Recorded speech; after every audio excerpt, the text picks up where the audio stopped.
চরম অরাজকতা চলছে বাংলাদেশ জুড়ে। হাসিনা দেশ ছাড়তেই বাংলাদেশ জুড়ে চরম অরাজকতা।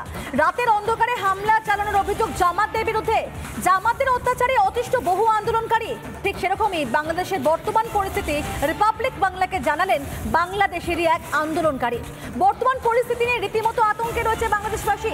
যেভাবে লাগাতার সেখান থেকে যে ছবিগুলো সামনে আসছে তার জেরে এই ব্যাপারটা কিন্তু একেবারে দিনের আলো মতন পরিষ্কার যে সেখানকার মানুষরা ভালো নেই, আতঙ্কের মধ্যে রয়েছেন, ভয়ের মধ্যে রয়েছেন, ভীত সন্ত্রস্ত রয়েছেন। তাদের জীবন নিয়ে এক প্রকার সংশয় এবং প্রশ্ন দাঁড়া বাজছে তাদের মনের মধ্যে। সংরক্ষণ বিরোধী আন্দোলনকারী তার মুখ থেকে শুনুন কতটা বিপদের মধ্যে, আতঙ্কের মধ্যে রয়েছেন তারা। শুনুন।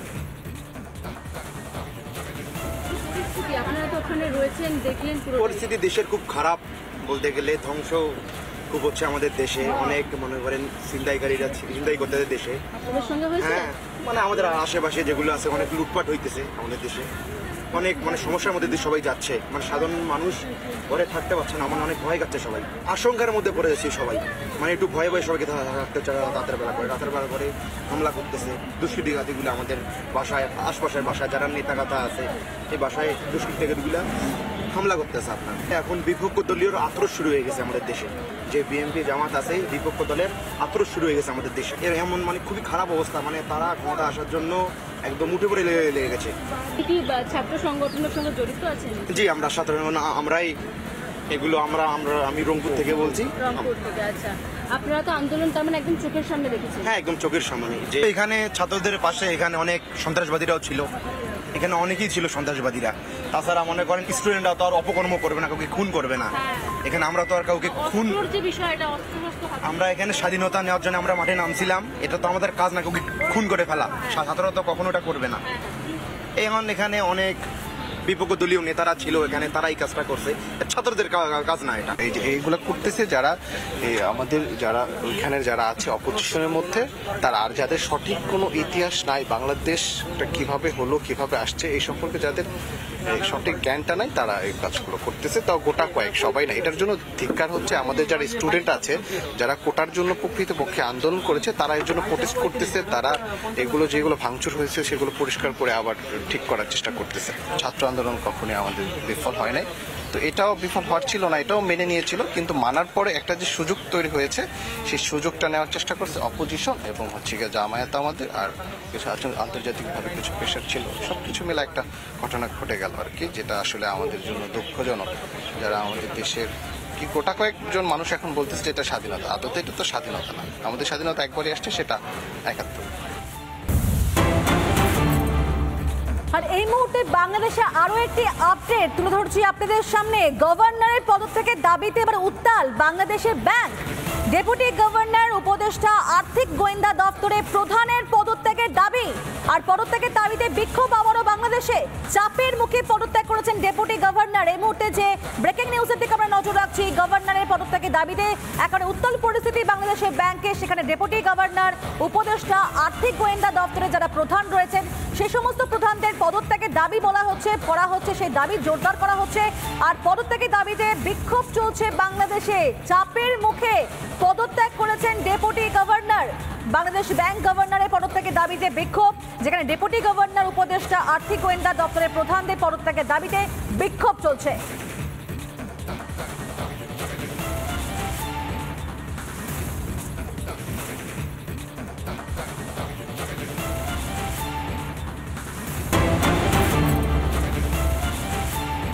হিংসার আগুনে চলছে বাংলাদেশ, চরম অরাজকতা চলছে। আর তার মধ্যে কি ছবি দেখতে পাচ্ছেন দেখুন, হাসিনার মূর্তি ভাঙা হচ্ছে। বঙ্গবন্ধু মুজিবুর রহমানের পর এবার শেখ হাসিনা, তার কন্যা, তার মূর্তিও রেহাই পেল না। বাংলাদেশের বিভিন্ন স্থানে এভাবে ভাঙা হচ্ছে সদ্য প্রাক্তন প্রধানমন্ত্রী শেখ হাসিনার মূর্তি। সন্ত্রাসীদের তাণ্ডবে এবার ভাঙা পড়ছে মুজিব কন্যার মূর্তিও। এর আগে আমরা দেখেছিলাম কিভাবে বঙ্গবন্ধু মুজিবুর রহমান, যার হাত ধরে বাংলাদেশ স্বাধীনতার সুখ পেয়েছিল, আনন্দ পেয়েছিল, শান্তি পেয়েছিল, সেই মানুষটাকে রেহাই দেয়নি এই সমস্ত সন্ত্রাসীরা, জেহাদিরা। তার মূর্তি কিভাবে ভাঙা হয়েছে, কিভাবে কালিমা লিপ্ত করা হয়েছে, জলে চোবানো হয়েছে। আর এবার তার কন্যা অর্থাৎ মুজিব কন্যা, তিনিও রেহাই পেলেন না। মুজিবুর রহমানের পর এবার শেখ হাসিনা। বাংলাদেশের বিভিন্ন স্থানে ভাঙা হচ্ছে সদ্য প্রাক্তন প্রধানমন্ত্রী শেখ হাসিনার মূর্তি। আর সন্ত্রাসীদের তাণ্ডবে এবার ভাঙা পড়ছে মুজিব কন্যার মূর্তিও। আমাদের সিনিয়র এডিটর ময়ূখ রঞ্জন ঘোষ কথা বলেছিলেন হাসিনা পুত্র সজীব ওয়াজেদ জয়ের সঙ্গে। কি জানিয়েছেন তিনি, শুনবো আমরা। কি অভিজ্ঞতা সেই সোনার বাংলাদেশ থেকে আপনার মার চলে আসা এবং আপনার আমেরিকাতে থাকা, আপনার মায়ের সাথে কথা হয়েছে সজীব ভাই? জি, আমার মার সাথে আপনাদেরকে অনেক ধন্যবাদ। আমার মার সাথে কথা হয়েছে গতকালকে। এই দেশের জন্য আমার নানা আমার পুরো পরিবার জান দিয়েছে, আর তিনি এত কষ্ট করেছেন, গণতন্ত্র ফিরে এনেছেন, দেশকে উন্নয়ন করেছেন, জেল খেটেছেন। তারপরে যে ওনার সাথে এইভাবে অপমান করা হলো, এবং স্পেশালি এখন আমার নানার বাসাকে যেখানে আমার পুরো ফ্যামিলিকে হত্যা করা হয়েছে, সেইটা মিউজিয়াম 32 নম্বর ধানমন্ডির স্মৃতি আমাদের সবার আছে। শেখ মুজিবুর রহমানের স্মৃতি বিজড়িত বাড়ি পুরোটা জ্বালিয়ে দিয়েছে।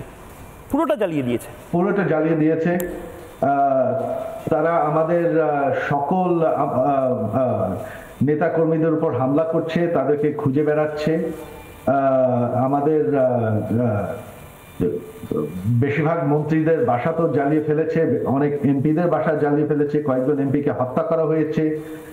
ক্রিকেটার মাশরাফির বাসায় লুট করে জ্বালিয়ে দেওয়া হয়েছে।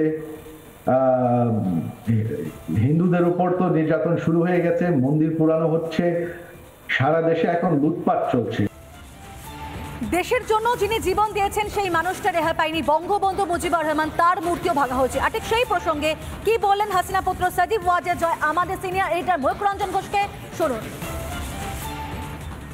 আপনার নানা সাহেব বা আপনার দাদু শেখ মুজিবুর রহমানের মূর্তি ভয়ঙ্করভাবে ভাঙচুর করা হচ্ছে, ক্ষমা করবেন এই কথাগুলো বলার জন্য, কিন্তু মূর্তির ওপরে প্রস্রাব করা হচ্ছে। আপনার মায়ের আলমারি তছনছ করে তার থেকে শাড়ি ব্লাউজ যা যা আছে সব বের করে ট্রফির মতন দেখানো হচ্ছে। এটা কোন বাংলাদেশ? এই বাংলাদেশ আপনারা 15 বছর ধরে তৈরি করলেন সজীব ভাই। দেখেন, এইটা আপনি যে কথাগুলি বললেন, এই যে আজকে তারা দাবি করছে যে তারা আমাদের শিক্ষিত, তারা সুশীল, তারা ছাত্র, তারা গণতন্ত্র রক্ষা করছে, এটা কি কোনো আন্দোলনকারীদের কারবার, নাকি এটা জঙ্গিদের, এটা একটা মবের কারবার?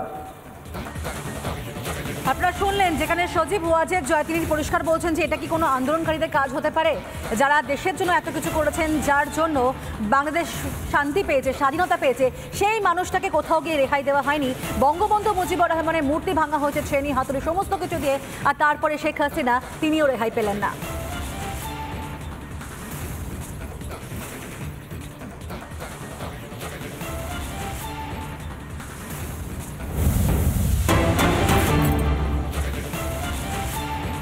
বাংলাদেশে অশান্ত পরিস্থিতি, বাঁচার তাগিদেই ছোট মেয়েকে নিয়ে ভারতে এলেন এক বাংলাদেশি দম্পতি। রিপাবলিকের ক্যামেরার সামনে কেঁদে ফেললেন অরিন্দম মল্লিক। আদৌ ফিরতে পারবেন দেশে? চিন্তায় রয়েছেন দম্পতি। অশান্ত বাংলাদেশ, দিকে দিকে আগুন জ্বলছে, বাঁচার তাগিদে এবার ছোট এক মেয়েকে নিয়ে ভারতে চলে আসলেন বাংলাদেশি এক দম্পতি। আর রিপাবলিক বাংলার ক্যামেরার সামনে অঝরে কেঁদে ফেললেন অরিন্দম মল্লিক, যার ছবি দেখতে পাচ্ছেন আপনারা। তার চোখে মুখে আতঙ্ক এবং মনে একটাই প্রশ্ন, আদৌ কি ফিরতে পারবেন তার দেশে? চিন্তায় রয়েছে এই দম্পতি। তবে বাঁচার তাগিদে এই মুহূর্তে ভারতকেই মনে হচ্ছে তার চোখে সেফ জায়গা, তাই সেখানেই চলে আসলেন এই দম্পতি তার ছোট মেয়েকে নিয়ে।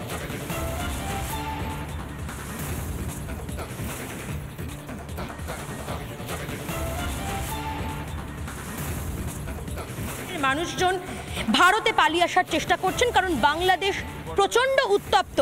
আমি বর্ডার থেকে একজন যারা স্ত্রী সন্তানকে নিয়ে কার্যত বাক্স প্যাট্রা নিয়ে পালিয়ে এসেছেন তাদের সঙ্গে কথা বলবো। তার ইন্ডিয়ায় আসছেন কেন? ইন্ডিয়ায় আসার কারণ? ওখানে আমাদের কোনো ঘর বাড়ি, কোনো ব্যবসা প্রতিষ্ঠান কিছু নেই। কি অবস্থা এখন ওখানে? ওখানে চরম খারাপ অবস্থা। ওই দেশ এখন জামাতের হাতে। ওই দেশে কোনো মুক্তিযুদ্ধের পক্ষের কোনো লোক এখন ওই দেশে বসবাস করতে পারতেছে না। আপনারা কি ইন্ডিয়ায় পালিয়ে আসছেন ওখান থেকে? বাঁচতে আসছি। আপাতত যদি পরিস্থিতি ভালো হয় কোনোদিন তারপর যাবো। আমরা খুলনা জেলায় থাকি। সব জেলায় একই অবস্থা। এমনিতে কাল থেকে ভীষণ খারাপ, আরও যত দিন যাবে আশা মনে হয় আরও খারাপ হবে। মানে ওরা ওই রকমই ইঙ্গিত দিচ্ছে। ক্রমে তারা বাংলাদেশ থেকে পালিয়ে ভিসা পাসপোর্ট নিয়ে তাদের বৈধ পরিচয়পত্র দেখিয়ে তারা কিন্তু চেকপোস্ট থেকে সরাসরি ভারতে প্রবেশ করেছেন। এখন দুঃসম্পর্কের আত্মীয়র বাড়িতে তারা কয়েকদিন থাকবেন। ক্যামেরায় মোহিত শেঠের সঙ্গে লীনা ভট্টাচার্যের রিপোর্ট, রিপাবলিক বাংলা, পানিতোর বর্ডার।